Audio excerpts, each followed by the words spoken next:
Welcome everybody to the class today. We've got an abdominal pelvis stability class. So I have covered this in another video, but I am going to cover it again because it is important, and also if you haven't seen the other video, then obviously you're not going to know.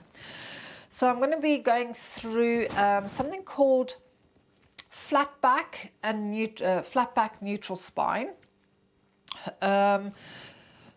And the reason I teach at the flat back is because it helps beginners, or maybe people that's a little bit weaker. It helps the brain to focus on something, and it gives feedback as to when the back is lifting. Okay, so that is why I do it. So if you're a Pilates teacher and everything is neutral spine for you, then crack on. You can do this in a neutral spine, but as this group is for beginners or people with issues, this is a good way to help people to be safer. So come onto your back first. So you might need a little cushion or a block for today, but for the first part, I'm just going to do a little demonstration with you. So follow along so that you can just learn a little bit about your own body, so you can keep yourself, give yourself the best option. So come onto the back and straighten the legs. And I just want you to feel, how does that feel in your lower back? Okay. There's a particular muscle called the psoas, which attaches to the lower spine on either side. So you've got a left and a right, and it comes through your pelvis and it attaches to the front of the thigh bones. Now, if you sit a lot, that muscle becomes what you call tight. And then I'm going to exaggerate it. It will pull the spine up if it's tight, okay? So you might be lying on the floor now and you don't feel anything, and that's fine. But this is for those people that if they feel like this is just like really lifting, this is for you. So just see how that feels. I've just exaggerated that. Now I want you to put a cushion or something under your head and shuffle your body and just see, does that feel better in your lower back? Okay, so for some people the answer is going to be yes. If that is a yes for you, then you're going to keep the block under your head as we do the next movements. Okay? What that's going to do is it's going to help support your lower back. Like I find for me personally, that big one is too much. I might just use the small one. I might just do that. Okay? So see how it feels in your back. And we are going to work with the flat back. So we're going to draw the tummy in and imprint the lower back. What I like about this is, especially for someone that's maybe never done Pilates or whatever, the minute your back lifts, you can feel your back is lifted. So you're getting that physical feedback from the floor. Whereas if you're working in a neutral spine where you maintain that little curve, there's not so much feedback as to whether that curve is increasing or decreasing. Okay, so you really got to be body aware for the neutral spine. Now, if you've been doing neutral spine forever, you crack on, you can do this in a neutral spine. Okay, they're not wrong, they are different. But I'm going to do it in a flat back. And I also find flat back is physically harder because you really got to hug that tummy down. So let's get started. Pelvis is in neutral. So neutral is the pubic bone and the two hip bones are in the same line. Okay, so you will have that little curve under your back. That's a neutral spine. So for those of you that want to stay in this one, you're going to stay here. For me and for the rest of you that want to come into the flat back, hug your tummy down and imprint your lower back. So you can see my pelvis is now tilted a little bit towards me. It's come out of neutral, but we're going to maintain that position. Now you can either have your hands on the floor. I like feedback. I like to feel what's going on. So I'm going to have my hands on my hips so that I can feel what's going on. Now I want you to send the weight into the lower back and the pelvis, almost like you're trying to make your feet light. Okay? But we're going to keep the feet on the floor. So try not to be tempted to keep your feet off the floor while we work, because that's actually easier. So I like to think of my socks are touching the mat, but my bones and my flesh are not. Or perhaps there's a ladybird underneath your feet. So the feet want to be nice and soft. Hold that position.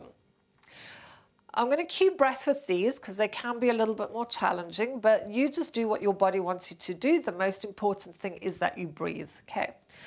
Allow your right leg to come up towards the ceiling and hold it there. Now, I want you to see if you can make your pelvis heavier, almost like you're intentionally pushing your hips down, and allow the left leg to float up. Now, what you're watching for this, I'm going to exaggerate a bad one. If you haven't stabilized the pelvis enough, what will happen when you lift that leg, it's hard to do it wrong, you're going to get something like, did you see the big shake in the body? I'll show you again. So if you haven't stabilized and you're not anchoring down, when you lift that second leg, you're going to watch my head. See the body shook? So that's what we're trying to avoid. So float the leg up. Make sure you are heavy first, so that as soon as that leg lifts, there was no movement in the torso. That means your pelvis is stable.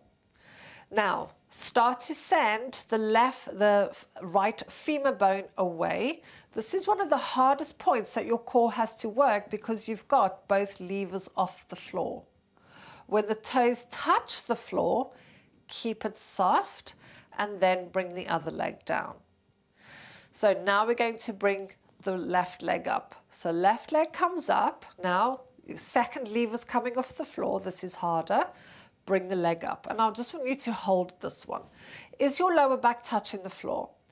If you find your back is still lifting no matter what you're doing, what you can do, you can either drop the heels a little closer to the bum, or you can bring the knees in a little bit closer to the chest. And what it's going to do is encourage the back down.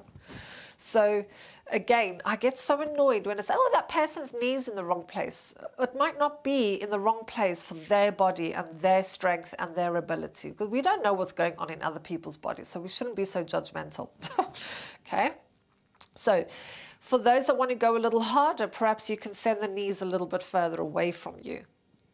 So now we're going to take the left leg down. So don't think of dropping the foot down. You want to send your knee away from the body. Once your foot touches the floor, don't put the weight in and allow the other leg to come down. Okay, cramping my foot. And then relax. So just give your hips a little thing. We're going to do more, but I appreciate these are quite challenging.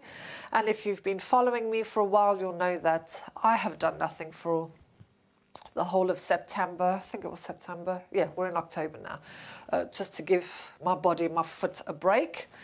So, and like in another video, these never get easier. You just get better. It amazes me how it's like I've been doing Pilates for 10 years. They're still not any easier. Right, so let's get set up again. We know what we're doing now. We're going to go through a few. So anchor the pelvis down. Chin is down.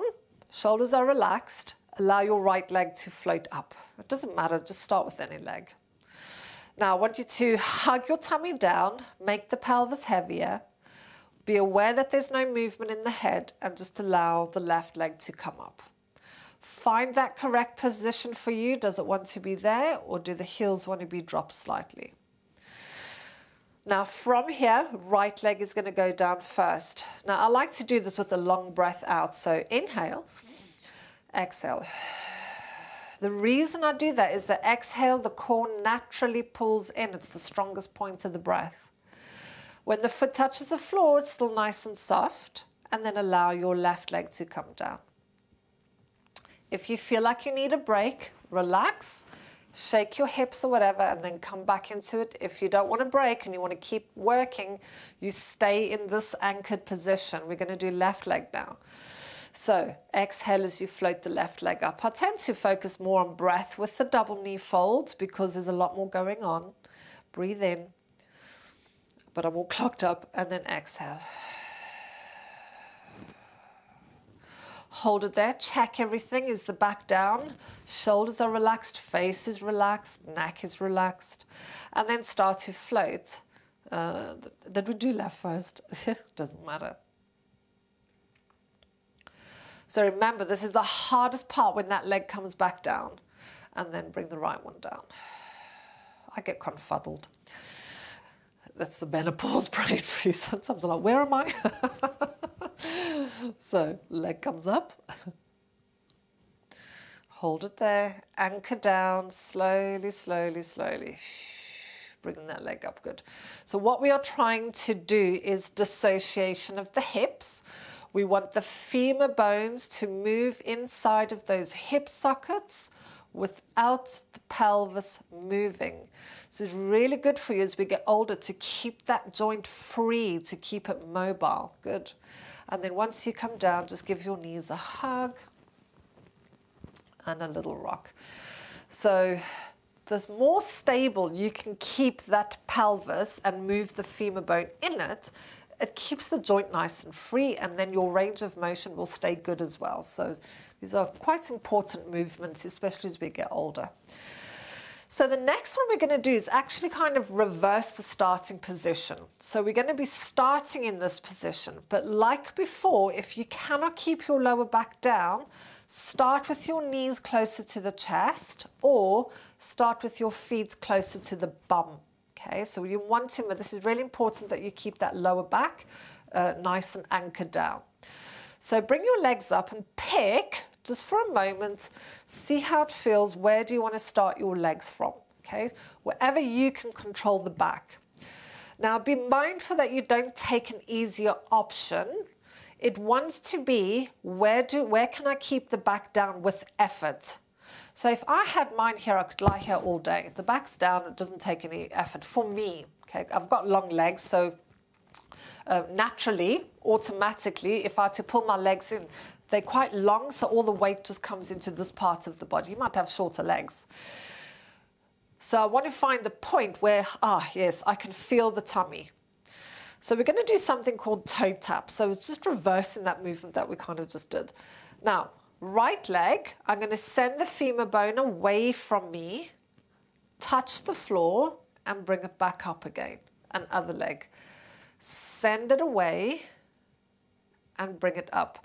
Now, this can be quite challenging for people. I really want you to focus on your knee.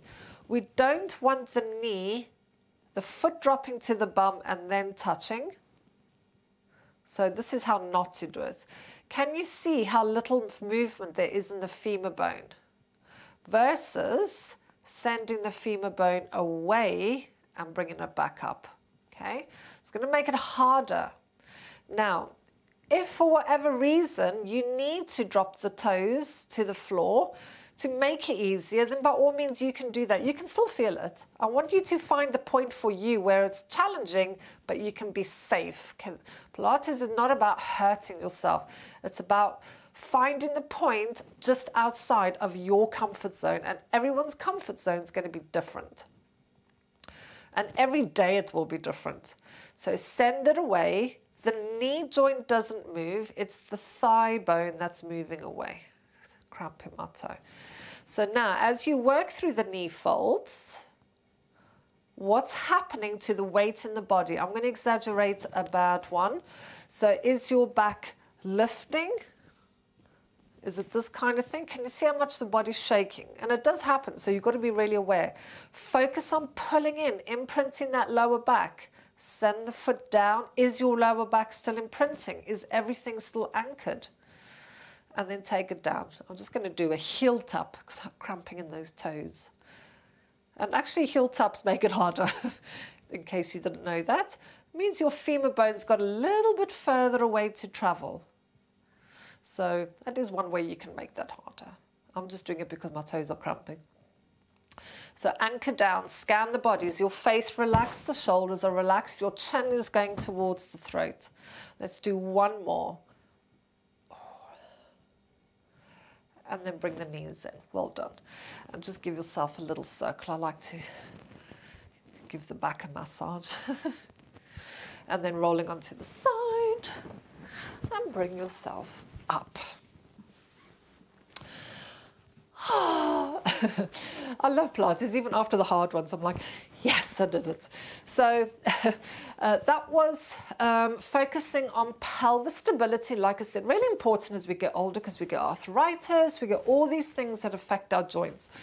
And, you know, as you get older and older and older, no one knows how long they're going to live. Don't you want to live being able to move your joints as much as you can and have a good range of motion for as long as possible? So this is why shoulder dissociation, hip dissociation is actually very important for our well-being into our golden years. So take care, everybody, and I'll see you again soon.